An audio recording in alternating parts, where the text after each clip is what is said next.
ప్రవీణ్ అన్న గారు ఎక్కువగా ఉపయోగించే పదం ఏంటో తెలుసండి, నా యేసు నా రాజు, నా కింగ్ అంటూ ఉంటారనమాట. ఆయనకు ఆ పదం అంటే చాలా ఇష్టమట. God is my king, Jesus is my king, యేసు నా రాజు. ఆయన చిరునవ్వుతో ఆత్మీయంగా అంటుంటే ఎంత సంతోషాన్ని ఇస్తుందో. ఆ రాజు నిన్ను నన్ను పిలిచినప్పుడు ఆ రాజు కొరకు పనిచేసే పాత్రలుగా మనం ఉండాలి కదా, ఆ రాజు కొరకు ఉపయోగపడే వ్యక్తులుగా మనం ఉండాలి కదా. ప్రవీణ్ అన్నగారు కూడా అంతగానే దేవుడి కొరకు అంతగా ఒక పాత్రగా తను వాడబడ్డాడు. తన ప్రాణాన్ని త్యాగం చేశాడు, హతసాక్షిగా మార్చబడ్డాడు. అటువంటి రోషం కలిగిన దేవుని బిడ్డలుగా మనం ఉండాలి. తెలుసండి, మనకి ఇవ్వబడిన జ్ఞానాన్ని దేవుడి కొరకు ఉపయోగించబడాలి.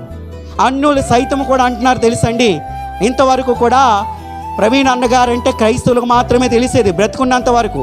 ఆయన చనిపోయిన తర్వాత అన్యజనులు సైతం కూడా తెలిసి ఆయన యొక్క మాటలు విన్నప్పుడు వారు అందరూ అంటున్నారు ఏంటో తెలుసండి, ఓ ఆయన ఆ దైవజనుడు ఎంత గొప్ప జ్ఞానాన్ని కలిగి ఉన్నాడో, ఎంత గొప్ప జ్ఞానము కలిగి దేవుని యొక్క మాట ప్రకటిస్తున్నాడో, మానవత్వం గురించి ఎంత చక్కగా వివరిస్తున్నాడో, క్రియల్లో కూడా పనులు చేసిన వాడు ఉన్నాడని అన్యులు సైతము కూడా చెబుతున్నారంటే ఇది నన్ను ఆలోచించండి. దేవుని ప్రజలమైన మనము కూడండి మన రాజు అయిన యేసు కొరకు పని చేయాలి.